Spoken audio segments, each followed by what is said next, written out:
তুলনায় কি করা যায়।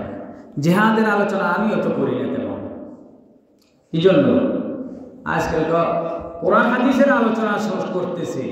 এই জন্য কি রহমানি জানির নামে আজ কয়েকদিন আগে দেখেছি, উনি কোরআন থেকে দলিল দিয়ে আলোচনা করতেছেন, ওনার হাতে কোরআন, বলছে হুজুর রাজনীতি করেন না, রাজনীতি করেন না, কোরআন হাদিস থেকে আলোচনা করেন। আজীব কথা, আজীব।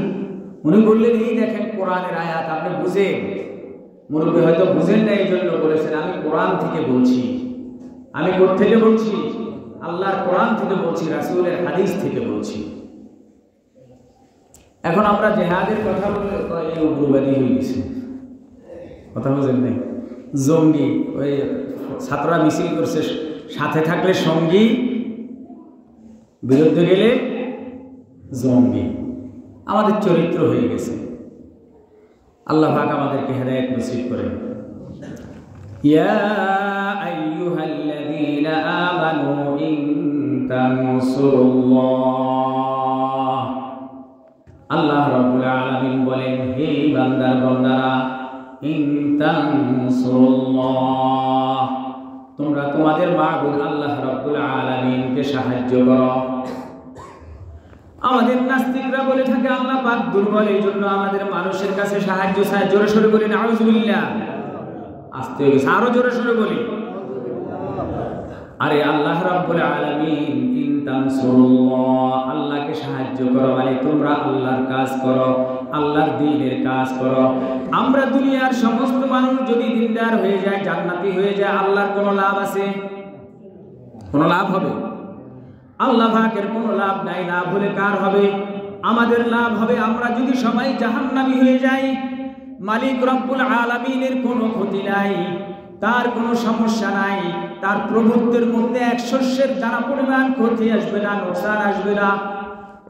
জাহান্নামী হয়ে গেলে কষ্ট আমরা পাবো, শাস্তি আমরা ভোগ করব, জাহান্নামের আযাব আমরা ভোগ করব। এজন্য আল্লাহ পাক বলেন আমার দিন আল্লাহ পাকের, দিন কার? আল্লাহ পাকের। আল্লাহ পাকের দ্বীনের কাজ করো মানে আল্লাহ পাককে সাহায্য করো মানে আল্লাহ পাকের দ্বীনের কাজ করো। কিসের জন্য? তোমাদের লাভের জন্য। তাহলে আমি রব্বুল আলামিন তোমাদের জন্য জান্নাতের ব্যবস্থা করে রেখেছি। তোমরা ময়দানে মাহশারে থেকে বরযাত্রী হয়ে জান্নাতের বরযাত্রী হয়ে জান্নাতে পৌঁছে যাবে।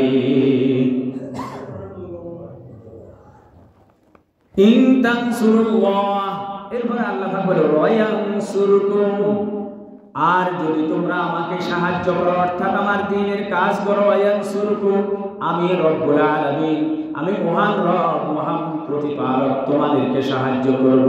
ওয়ায়ুসাব্বিত আকদামাকুম, জিহাদের ময়দানে জীবন দিতে হবে, সেখানেও আমি রব্বুল আলামিন তোমাদের অবস্থান দৃঢ় শক্ত করে দেব, মজবুত করে দেব। সুবহানাল্লাহ। সাহাবায়ে কেরাম এইভাবে জিহাদের ময়দানে নেমে জিহাদ করে বিশ্বকে পদানত করে ইসলামের বিজয় ঝান্ডা উত্তোলন করেছেন। কথা বুঝেন নাই? আল্লাহ পাক আমাদেরকে দ্বীন বুঝে দ্বীনের পথে চলার তৌফিক দান করেন। দ্বীনের কোনো ক্ষতি হয়, দ্বীন বিরোধী কোনো কাজ থেকে আল্লাহ পাক, সকল কাজ থেকে আল্লাহ পাক আমাদেরকে হেফাজত করেন। আমিন। ওয়া আখিরু দাওয়ানা।